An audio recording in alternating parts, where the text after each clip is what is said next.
wellness, right, is trying to be tricky, right? Of like, no, this is about lifestyle. This is about aspiration, right? It's packaging all the diet messaging just in a different way that feels very seductive and appealing. And I'm seeing a same sort of move happening in this world of fitness.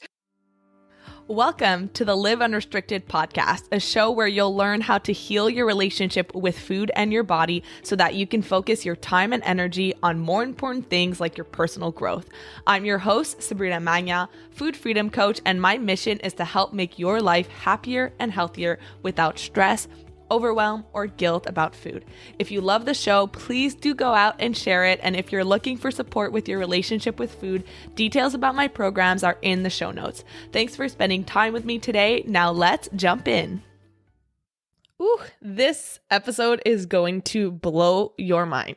So have you ever had that experience? Well, I know you have, because we all have, where you're constantly comparing yourself to others, but to a point where you never feel like you're doing enough.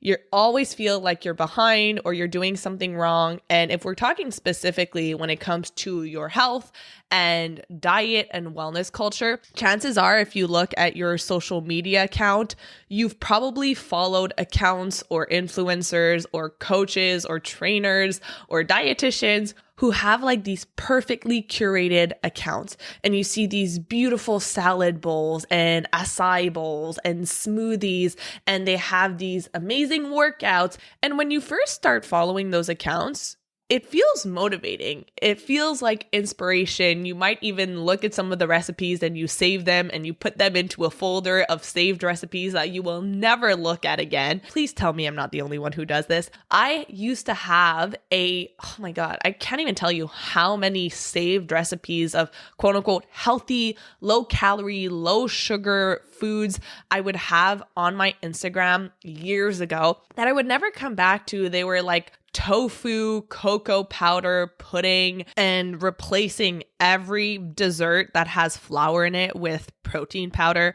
Those were the days. And what I didn't know at the time is that I was participating in wellness culture. And when you hear wellness culture, you hear the word wellness, you think, oh, well, it's all good and fun. It's for your health. It's for your well-being. And I thought that too. When I was struggling with orthorexia, I would follow, I'm not going to say any names right now, but I would follow certain functional doctors and holistic professionals. And I fell into the trap of going paleo and having this obsession with the purity of my food. Now, the interesting thing is if you had asked me back then if I was dieting, I would have told you a firm no. I just care about my health. But a lot of the behaviors and the actions that I took came from this place of external pressure, of comparison, of doing these things that I thought I needed to do in order to be healthy. Because the standards around health are constantly changing. And unfortunately, they're constantly getting harder and harder to achieve. And now that I have a healthy relationship with food and I've healed from all of that, there are days where my body does not want to do an intense workout, so I go for a walk instead. And I don't have the energy or the time or the desire to make this nice, fancy, elaborate dinner. So I'll have potatoes with eggs and some frozen veggies on the side. And the sad thing is that if you were to put that in wellness culture's standards, that wouldn't be considered quote unquote healthy. Although it absolutely is. Moving your body, giving your body nutrients, not needing 100 supplements or a expensive gym membership. And that's really what I'm about. It's about making your health and your well-being accessible and realistic and sustainable for you. And when you're constantly trying to achieve these standards that maybe are out of reach, unrealistic, or really difficult to maintain, then you're setting yourself up to feel bad about yourself. And as you'll hear in today's conversation with our guest, when you feel bad about yourself, when it affects your self-esteem, when you feel like a failure, when you're beating yourself up for not achieving your goals or not being good enough, that's a really terrible motivator. So if you've ever experienced feeling like you're always on or off the wagon, if you're inconsistent with your habits, then this episode is going to be really important for you because we're going to talk about a topic that I don't think I've ever talked about on the show before, and we have a special expert guest to talk about it. So today we're joined by Emily Contois. Emily is an associate professor of media studies at the University of Tulsa. She's an author of Diners, Do's, and Diets: How Gender and Power Collide in Food Media and Culture, and she's the co-editor of Food Instagram: Identity, Influence, and Negotiation. I absolutely love her perspective and the way that she approaches certain topics that aren't largely talked about. So she researches media within consumer culture, focusing on how identities are formed at the vital intersection of food, the body, and ideas about health. So in this conversation, you're going to hear us talk about how diet culture has gone savvy and has started morphing itself because people are waking up to the dangers and the harms of diet culture. And now it's rebranded itself as wellness culture. And we're going to talk about what wellness culture looks like and the dangers of it. And you might hear certain things that really shock you that you might not even have been aware of is harmful and is creating a culture of oppression. And she's currently writing a new book on fitness culture, how we're now being encouraged to look like an elite athlete, to eat, train, equip ourselves, hydrate, recover, think, and perform like these elite, optimized athletes. And once again, making you feel like you're not doing enough or like you need to make health and fitness a full-time project. This is a conversation that Luke and I have a lot of conversations about because he's been in the fitness world for over 10 years. He's been a personal trainer, a coach. He used to work at CrossFit and multiple different gyms across Montreal. And he's actually had a thing or two to teach me about the fitness industry because although I enjoy moving my body, I like going to the gym. I've never really considered myself as like a gym bro or like a gym rat. And when you're scrolling on social media and you see athletes or people working out at the gym, my assumption, my innocent assumption has always been like these people are just healthy and that's what their bodies look like. And he's taught me a lot about what goes into having those bodies. A lot of it being unnatural, a lot of it being, I don't even want to say lies, but deceptions. And having this new lens is really important. Having a lens of critical thinking, of being able to question the things that you see, not just online, but in grocery stores and in the media, because unfortunately, most of the time there is a hidden agenda. So that's really what we're going to do in today's conversation with Emily is help you develop that lens or what she calls consumer literacy so that you can start questioning and becoming aware of certain messages or values that you're being exposed to and deciding for yourself if it feels right, if it feels good for you to follow, and create a lifestyle of health and wellness according to your definition in a way that is realistic and sustainable and that doesn't constantly make you feel like you're failing or like you're not doing enough. You're going to want to listen to this conversation until the very end because we give you actionable steps and strategies to navigate this world of diet and wellness culture and to take care of your health in a way that feels good for you. Emily is so well spoken. She was such a pleasure to have on the podcast, and it is with my biggest pleasure to share it with you as well. So without further ado, enjoy my conversation with the amazing Emily Contois. You're writing a new book. I am. So don't talk about it as if it's coming anytime soon, right? Like academic books are something where you're often in the research, right, for years. And then you get to the writing and sort of the fun part. But I am sort of building on the work I've done in the past, thinking about diet culture, thinking about our broader media culture and all the ways that different messages come to us about food, about our bodies, ideas about health. And so this next one is like these ideas about elite athleticism, right? Like why in the world do we think that we should work out and dress stress out and hydrate, right? And like eat and get coached, right? Like athletes. So those are some of the ideas I'm thinking about with this one.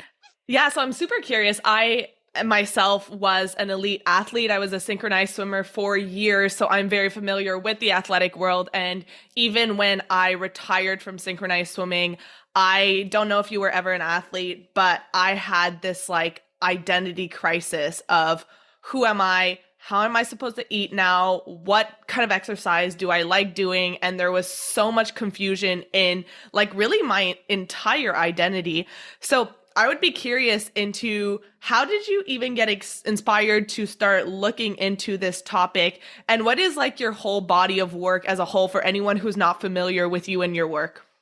Absolutely. So my story is actually kind of similar to yours. I was a classically trained ballet dancer from the time I was 8 years old. I was quote unquote discovered like at my elementary school on an arts enrichment day. And I loved ballet. I loved moving my body through space, right? It made me feel powerful. I loved music. I loved the drama.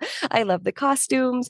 But of course, just like synchronized swimming for you, ballet comes with a set of bodily expectations and ideals. And while I have lived my life within privilege for sure, in our, society that, absolutely is based in fat bias and fat stigma, I didn't have the body that ballet expected.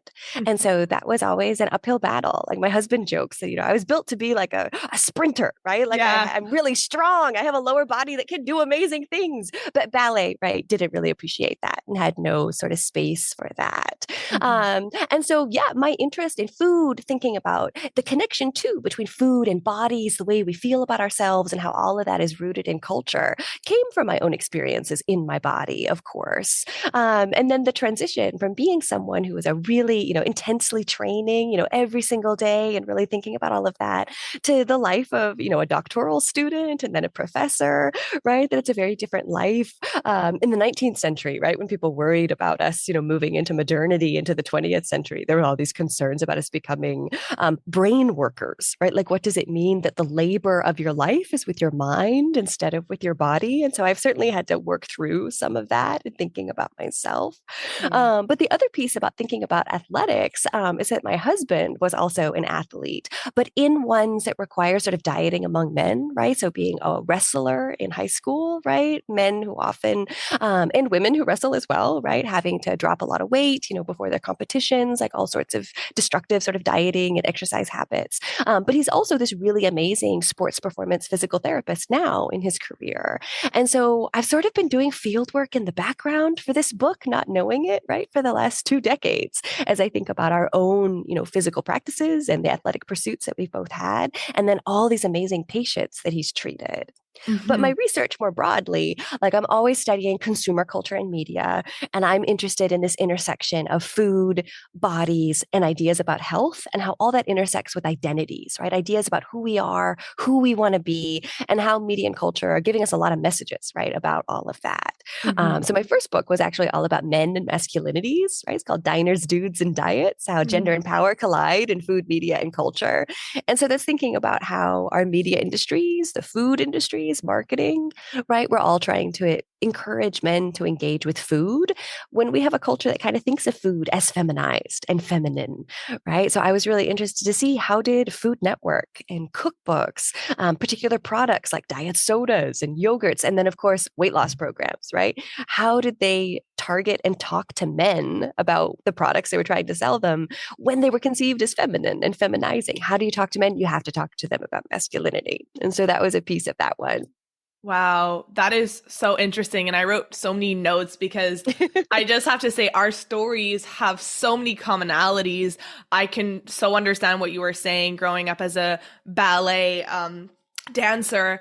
I also had strong legs, and that was not really seen as desirable in the synchronized swimming world. I always talk about how I had this obsession with having a thigh gap, even though no matter how hard I tried, there is no way that I could make my body look like that unless I developed an eating disorder, which I did in an effort to have that body. And my boyfriend is a jujitsu athlete. So similarly, he is used to having those weight classes, and he is now a coach as well. So we have very similar experiences in that way. And you mentioned something about consumerism and diet culture and identities. So I love talking about the way that we identify to our bodies, the way that we eat, and really our lifestyle as a whole. And that's intentional. That's intentional by a diet culture. So when you were studying the concept of identities, for anyone who's not really familiar with what is an identity, how do we take on identities, how does it affect our beliefs, how we see ourselves, can you kind of give a surface level of what that means? Absolutely. So y'all are lucky. I'm teaching Intro to Women's and Gender Studies this semester. So this is one of our big questions, right? Of the fact that our identities, who we think we are, right, and how we act that out in our behaviors, how our culture shapes that, how we might aspire to change pieces of it. That there are different aspects of our identity. And so in my own research, I focus a lot on gender identities, right? Thinking about how concepts like masculinity, femininity, and then non-binary identities, right? Like how are those constructed? How are those messages, packaged and sent to us through things like food, right? Like weight loss, like fitness, like dieting, right? That these are all aspects of our lives that are also constructing ideas about what it means to be a woman, to be a man, to be someone who isn't in one of those categories, right? And how our society doesn't really create a lot of space, right? We're in a very binary world still when it comes to gender. Yeah. But a concept your listeners might have heard of is one called intersectionality, which is a little bit more complicated, but that helps us think about the fact that our identities are always intersecting and they're experiences of both and either, right? Privilege and oppression. So when we think about gender, we think about race, we think about our class standing, thinking about our sexualities, thinking about our religion, the region where we grew up, thinking about, ability, right? Disability as another lens when we think about bodies, when we think about how they're represented in media, for example, that these are all, right? These complicated pieces of us that intersect and overlap and shape who we are as individuals, but also then within all these different groups that we're a part of when we think about those different pieces of ourselves. Yeah, absolutely. And when you are a female, you are a woman in this culture specifically, what are some of the certain traits that we are told we need to have, we should have? If you don't have this, you're not feminine, which is keeping people stuck in this diet culture, in this wellness culture, and thinking that we need to be a certain way in order to be kind of like the right women. What are some of those things? Yeah, so I mean, a big one of it, right, is this thin body, right? Like that's so frustrating, but this embodiment of femininity in a body that is dainty, right? A body that's contained. And so I think when you start from the body, that actually then overlaps, right, with these much broader, deeper, and really important arrangements of power, right? That if you're trying to be someone who has very little appetite or knows how to control it, right? It's also a society trying to create women that don't take up a lot of space, don't have very loud voices, right? Don't complain, don't ask for change, right? Don't organize and activate, right? For making a better world for themselves and for others. And so even thinking about how something like the thin ideal, right, is deeply tied to restraining things like a really powerful and engaged feminist movement. And so bodies can be part of it. Also, an important part of femininity that is both a superpower and something that creates oppression is this idea about being nurturing, being caring, as we think about expectations for women to want to be mothers, to care for their children, to mold the next generation, but also generally, right? Just to be so these nurturing, supporting, empathetic people that then can make it difficult for women to move through the world, to have their voices be heard. And so this maps onto things like food, right? Of pursuing really low calorie food, right? Of trying to eat in a way that we're not going to take up a lot of space. In my class just a couple of weeks ago, I had students analyze, the differences between the packaging of like a lean cuisine and a hungry man meal, right? Like these are both microwave Mm. meals. They're not that tasty in the grand scheme of food, but looking at how, visually and how they represent the food, what nutrients, right? What grams of what, right, are being emphasized? Do they mention calories or not? And then where does hunger, appetite, fulfillment, flavor, right? Where do these things come in and not, right? When we're talking to men versus talking to women. And so a lot of the time you can understand more about how media and food marketing are thinking about femininity by aligning it and analyzing it side by side, right, with how they talk to men. Mhm. And that sometimes the distinctions are like, oh, come on, right? This is literally the same kind of product, and you're going to speak to us totally differently in ways that just aren't just about food and bodies, right? About power, about opportunity, about privilege, and about a more just and joyful future for everybody. That's always on the table with something as simple, right, as how we design and package, a frozen meal. Yeah. I think all of this information is so important because we don't know what we don't know. And especially when it comes to consumerism, you're always being, I don't even want to say brainwashed or manipulated, but if you're not aware of it, if you're not aware of how different companies try to market to you, you go to the grocery store and that's everywhere. I can't remember where I saw this, but something along the lines of like kids cereal, like Fruit Loops or Reese's Puffs have like the characters on the box looking down so that they would look down at the kids. And when you are starting to become aware that you have agency and you do have power over the choices that you make, and that there are forces in place to influence your behaviors.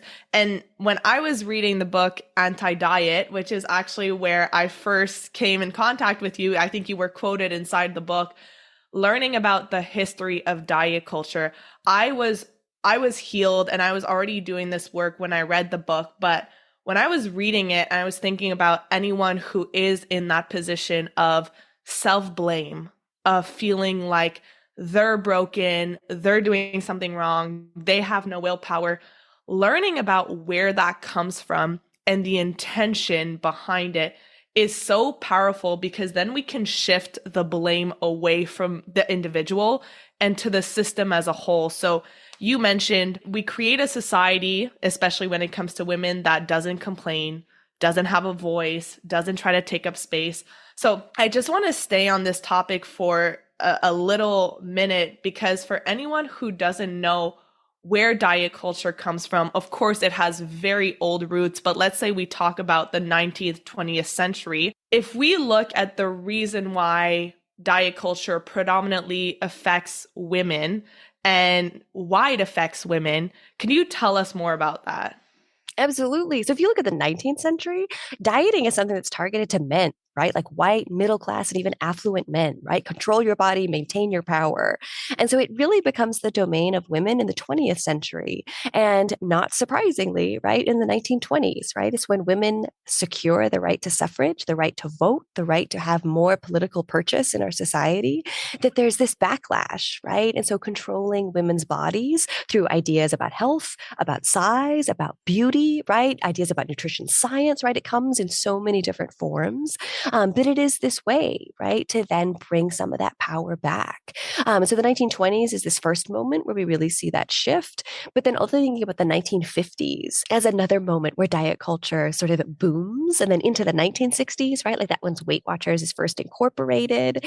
But these are also moments in that post-war period, right, that we love to remember sort of falsely nostalgically, right? This is suburbs and families and TV, and like everyone's happy and just having lots of sex and making lots of babies and Mm-hmm. having this wonderful American dream, right? Which, isn't true to begin with. But that period is also a time of like really strict gender norms, right? Like women had been called to the work front during the war, right? Men were away. There'd been a lot of gender difference, right, in the 1940s during that wartime moment, that then women are expected to really put themselves back in a gendered box during the 1950s and the 1960s. And so part of thinking about that second wave of feminism in the 60s and in the 70s, part of that's rooted, right, in that dissatisfaction of just being a mother and, being identified by your kitchen and sort of having this very, very domestic life that had these really strict expectations, right, for what femininity is in the 1950s. So it's not surprising that these are also moments where we see different developments in sort of diet products and our first big commercial diet program, right? And Weight Watchers coming out of that historical moment. But I really like your point too, that like so much of the satisfaction of writing about the history of diet culture or how to analyze its media and culture and getting to share that with just everyday women who aren't academics is getting to say, this isn't your fault. The way that you feel, right? The way that you think about yourself. This has been purposefully put into place, not just by, some of sort of the marketing processes that you're a part of and exposed to, but also this capitalist system that aligns so perfectly with dieting, right? Every time we try again and think that, this diet or this whatever is going to help us, become this supposed, woman and mother and person we're always meant to be, it's just stoking, right? That ongoing consumption that's always cyclical and never ends, right? Like dieting is Yeah. the perfect capitalist product that way. Yeah. And so we talk a lot about like different literacies, right? Like food literacy, of sort of knowing what foods to eat and, having basic nutrition knowledge to just have a healthy life. We also think about media literacy, right? Of like, can we see good quality information from good sources and be able to tell the difference with disinformation and misinformation, which is more important than ever. And so part of the reason, this next book, thinking about fitness and athleticism and sports, is that we all kind of see the bunk, right, of diet culture. But in some ways, diet culture was so much easier, so much more easy to be literate about because it was on the surface, Yeah. right? It wasn't really trying to be tricky, right? The diet culture I grew up with in the late 90s and the 2000s when I was a young woman, like it was awful, right? It was destructive, but It it was was very in your clear. face. It was Yeah. so obvious, right? Wellness, right, is trying to be tricky, right? Of like, no, this is about lifestyle. This is about aspiration, right? It's packaging all the diet messaging just in a different way that feels very seductive and appealing.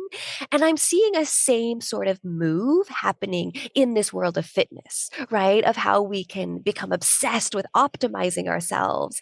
So the chapter that I'm having so much fun working on right now is thinking about hydration, right? Like, why are we all obsessed with drinking so much water and collecting water bottles and, putting stuff in our water to make it even more hydrating, right? Like, Mhm. these are very similar messages to wellness and to dieting that some of us have been working very hard to be able to identify, to be able to resist. If I'm allowed to swear, right? Like to call Yes. bullshit on, right? Like, Yeah. and so that can be even harder to do when it's coming in this language of fitness, athleticism, muscles, right? Like all these things that we tend to think as, good things. Yeah. Um, but I think it's a similar kind of literacy, a similar kind of awareness of media, a similar ability to resist a destructive system, like capitalism, like the oppression of women, right, which go hand in hand. We can talk about racial capitalism as well, right? This has roots in all these different pieces of our identity again. Yeah. That's part of how I'm thinking, right? Of like what we're resisting, what we're identifying, and why we need this knowledge in these conversations. Yeah, and we haven't explicitly talked about wellness culture on the podcast yet. Mm. And I know that there's going to be some of my listeners right now who might be thinking, well, even when we're talking about fitness culture, well, hydration, it's good for you, or wellness culture. So let's first talk about wellness culture because it is like a morphed version of diet culture. So diet culture is going to be about low calories, low carbs, losing weight. It's really in your face. And like you said, it has gone smart because people are waking up to it. And there's more anti-diet, food freedom, intuitive eating industry that is popping and is spreading the information of how harmful diet culture is. And so it had to find a spin. Weight Watchers became WW before it became Mhm. Weight Watchers again. But for anyone who's unfamiliar with like wellness culture, what does it look like? I think this is part of the problem. Wellness culture is so beautiful, right? Like wellness culture is colorful, beautiful vegetables that you want to Instagram, right? It's Mhm. that gorgeous acai bowl, right? It's food that's expensive, beautiful, fresh, organic. They're going to talk about things like adaptogens, right? Like there's also going to be this sort of science veneer that goes with it, right? That this is evidence based and that these are all these, additional foods, ingredients, abilities that have been added to things. But it's also often, right, sort of adding it to things that we don't necessarily need to consume, right? It would align too with some of the stuff about superfoods, right, which is incredibly problematic. But Mhm. the idea that it shifts in some ways to some positive things, right? Like when I wrote about diet culture, I also often write about this quality of like zero or lack, right? That Yeah. like diet culture was all about pursuing nothingness, right? Like food that, like I wrote a whole piece once on, like negative calorie lore, right? Like stuff that supposedly has so much fiber that, the mythology of it, right? Was like once you chewed it and digested it, you'd burned calories because there was so Mhm. much fiber in it. Like that's diet culture, right? Wellness would then just sort of repackage those ingredients and make them beautiful, give them a story, and then show you a celebrity, right, who is sort of eating them. It wouldn't have just this explicit like diet negative. It would be about empowerment. It would be about adding beauty, fullness, value. When you're But the message talking, is the when you're same. talking, I'm just thinking Gwyneth Paltrow. Yes. I mean, Goop is very much, right, a Yes. part of, right, this rise of wellness culture.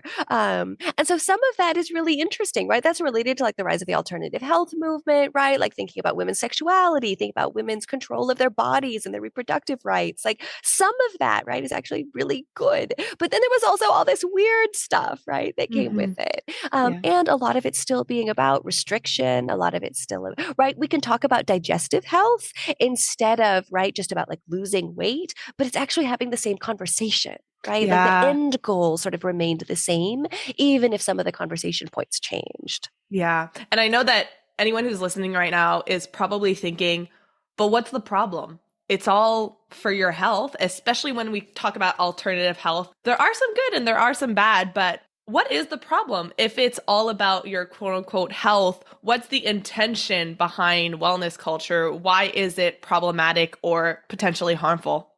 Yeah. So I think there's an individual level to that question and then a society level. So Hmm. to start with the individual, I think what I'm interested in with dieting, with wellness, and with this like optimized fitness culture, this idea of being an athlete as an everyday person, is that it means there is no end to the race.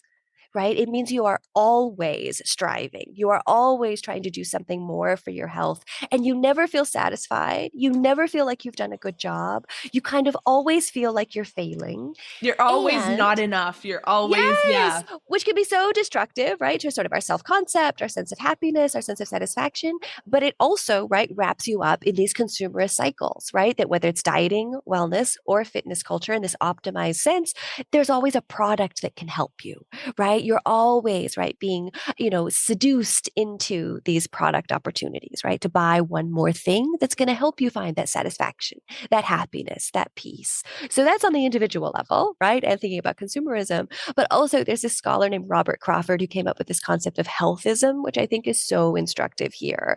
That if we hold up health as like a super value, particularly for middle class people, that means we're using health to actually create structures of inequality across and through society, right? That if you're not someone, right, who has health at the center of your life, right, and every glass of water and every food you eat and every minute you spend exercising and meditating and all these things we do, right, that it creates these additional ways of forming judgment, of moralizing, right? All these different things that we do for our health.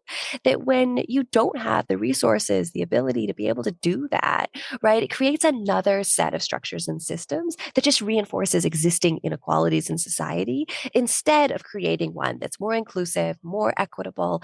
Like, I genuinely want everyone to have that experience of health, right? To be free from pain, to feel content, to have a body that feels well enough to help you do whatever you want to do in this world. Like, Yeah. I want everyone to be able to have that. But we don't live in an equitable society, especially in this country where healthcare is so expensive and so difficult to access, not to mention, right, fitness culture often being, right, quite exclusive and elusive. Yeah. And so thinking about how when we hold up health in that way, it also means it brings in those sense of moralizing judgment that are actually confounding, right, existing social inequalities.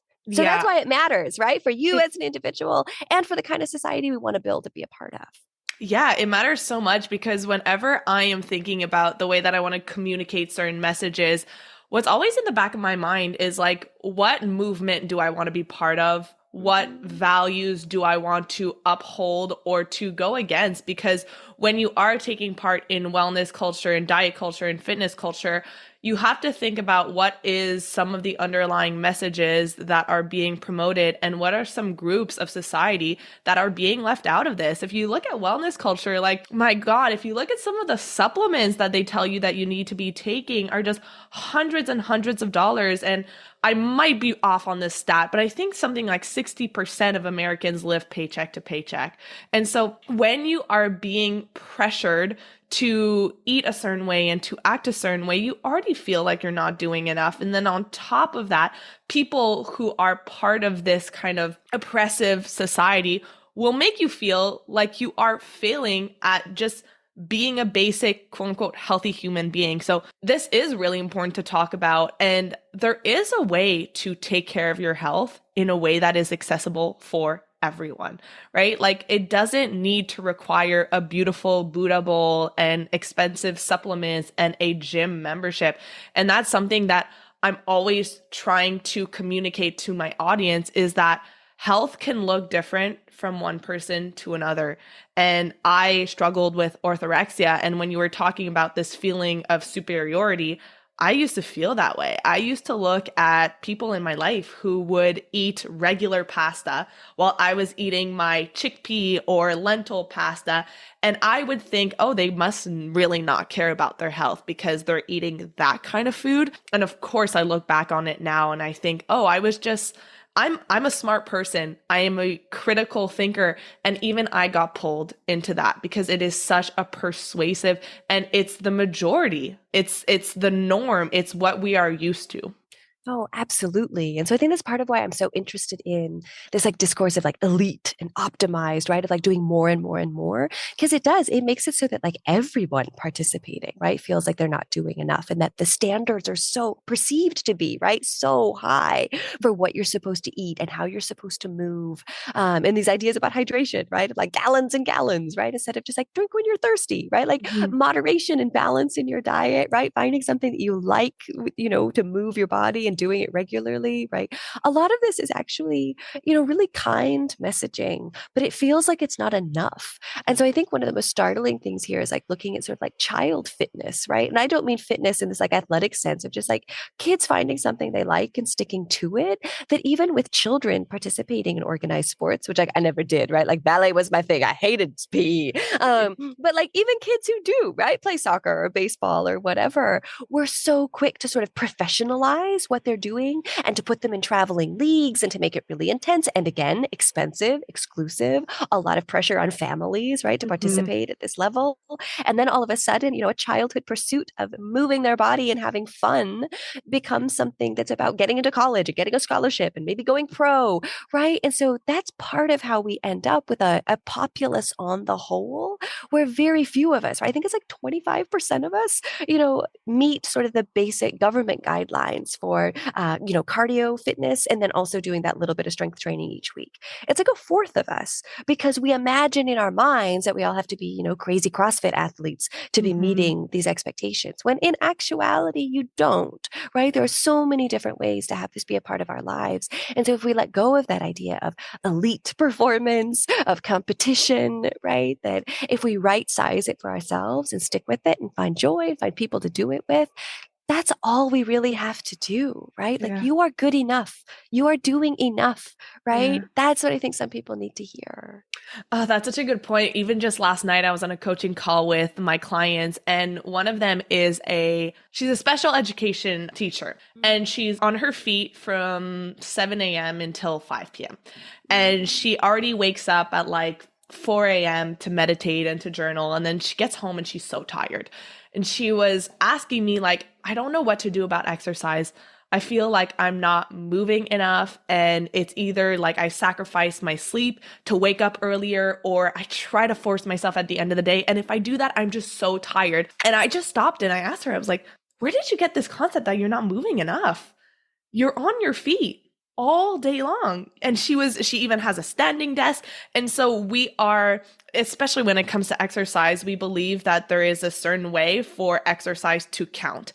It needs to be, and I know I felt that way, it needs to be a certain amount of time. It needs to be intense. You need to sweat. You need to lift weights. You need to whatever. You need to hit a certain amount of steps every day. And there's like all these guidelines where it's no longer about like joyfully moving your body and doing things that feel good. It's about doing things according to someone else's standards, and then you feel pressure and you feel like you're not doing enough and you feel like you're failing and then you feel bad about yourself. And feeling bad about ourselves is hugely unmotivating, Yeah. right? Like even as a writer, right? And training my grad students how to write, right? It's like, well, we have to find ways for this to feel good every day, right? Like setting goals that are small enough that we get to achieve them, we get to celebrate them, we feel like we have momentum, and we keep moving towards the bigger goal, right? Which is Yeah. like much further in the future. And that can be really hard to stay motivated. And so our lives are a big goal, right? To live a long, healthy life, we're going to be here a long time. And Yeah. so, whether you need the metaphor of the marathon or whatever, that having those small goalposts all along the way, and maybe not even using sports metaphors at all, well, right? As we just Mhm. live this wonderful life. Yeah.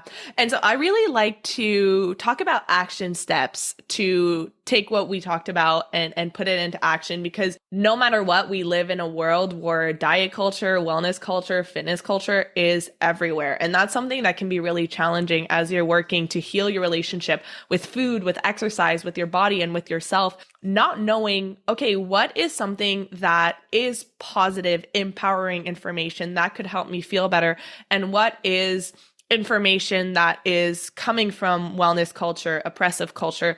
Like, for anyone who does care about their health, does want to feel better, and maybe they feel like there are certain habits that they can implement, but now they might be listening to this conversation and they're like, oh my goodness, is this wellness culture? Is this something I should be doing? Like, how do you navigate that really confusing gray zone when you are new to all of this? You maybe don't have the same background or information that you might have.